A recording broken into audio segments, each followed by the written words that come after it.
Shalom. Tuhan memberkati saudara kiranya. Puji nama Tuhan.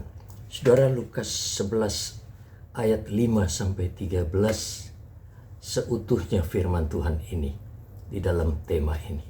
Tetapi saya membacakan satu ayat, yaitu ayat yang ke-8, berbunyi, "Aku berkata kepadamu, sekalipun ia tidak mau bangun dan memberikannya kepadanya, karena orang itu adalah sahabatnya, namun karena sikapnya yang tidak malu itu, ia akan bangun juga dan memberikan kepadanya apa yang diperlukannya." Saudara, terima kasih jikalau saudara berkenan membacakan ayat itu berikutnya. Saudara-saudaraku, tema firman Tuhan ini adalah uniknya sebuah kisah kasih mengasihi para sahabat. Saudara-saudaraku, sahabat adalah pribadi yang telah berjasa bagi rekan sesamanya, bagi orang yang pernah memberi perhatian, pertolongan ketika orang-orang yang dikasih itu menderita sengsara.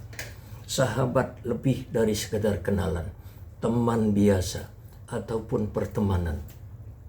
Tuhan memberi ilustrasi tentang respon sahabat dalam momen tindakan pada jam-jam yang sangat berat, yaitu pada waktu tengah malam. Tuhan Yesus memberi gambaran dalam kisah kasus ini bahwa yang namanya sahabat prinsipnya adalah tidak membiarkan rekannya terabaikan dalam kesulitan. Yang namanya sahabat adalah penuh peduli. Sahabat pasti menolong, sahabat pasti membela dan berupaya mengabulkan permintaannya. Saudara-saudara, ia sangat berat hati jika rekannya itu diabaikan permintaannya. Apatah lagi rekan itu memohon berkali-kali dengan tidak malu-malu. Tuhan Yesus bilang, orang yang setia dan yang patuh kepadanya adalah sahabatnya. Saudara baca dalam Yohanes 15 ayat 14 dan 15. Ilustrasi Tuhan Yesus meyakinkan kita bahwa orang percaya, orang tebusan yang patuh dan setia kepadanya tidak akan ditolak bila ia meminta. Orang yang patuh kepada Tuhan tidak mendapat bila ia berusaha mencari. Pintu akan selalu terbuka bila ia mengetok. Saudara-saudara, kendati pun demikian, seorang sahabat Tuhan, yaitu kita, janganlah kecewa. Dan kita harus paham jika permohonan kita belum direspon hingga saat ini.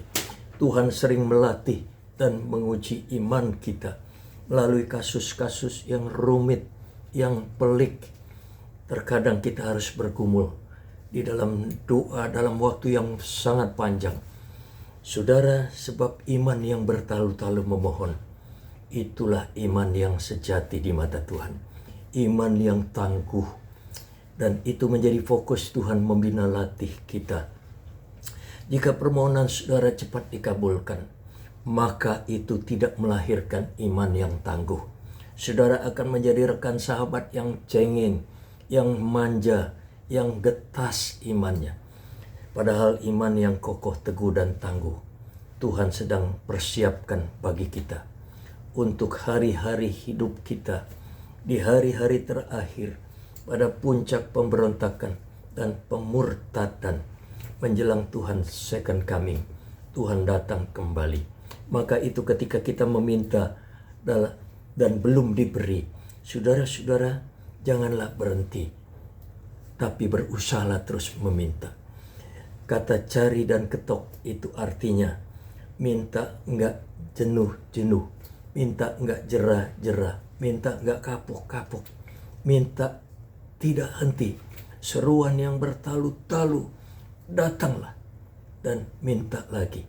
Saudara-saudaraku, jika saudara perhatikan betul-betul ilustrasi Tuhan di ayat yang kelima Lukas pasal 11, di situ saudara temui kata pada tengah malam seorang rekan datang ke rumah sahabatnya memohon pertolongan.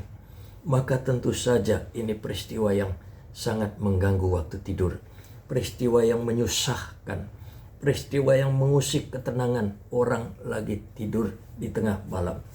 Saudara, kemudian jika kita sanding peristiwa ini dengan Lukas 18 ayat 5 dan 6. Di sana saudara temui lagi ungkapan Tuhan Yesus yang sama, yakni karena janda ini menyusahkan aku, maka kita segera memahami bahwa ucapan hakim yang kejam itu adalah sesungguhnya ungkapan Tuhan sendiri. Saudara-saudaraku, pada waktu kita terus-menerus datang memohon di dalam doa kepada Tuhan, saudara, bagi Tuhan hal itu pun sama.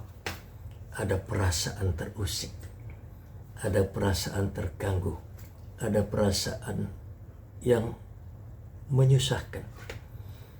Maka baiklah aku membenarkan dia di dalam perumpamaan Lukas 18. Inilah pengabulan doa. Tuhan suruh camkanlah perkataan hakim yang kejam itu. Itu sebabnya kalau saudara memahami rahasia doa, memahami rahasia pengabulan doa, maka kita tidak akan henti berdoa. Kita akan terus memohon berseru-seru. Permohonan sahabat Tuhan, yaitu permohonan kita, yakni orang percaya pada hakikatnya dikabulkan. Jadi saudara lihat, Tuhan mempunyai dua tujuan di dalam kita memohon. Pertama, untuk pengabulan doa. Yang kedua, dia harus bina iman kita untuk bertalu-talu dan terus berseru-seru, meminta, memohon, bersandar sepenuh kepada dia. Ini tujuan Tuhan.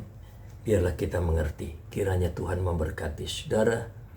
Haleluya. Amin.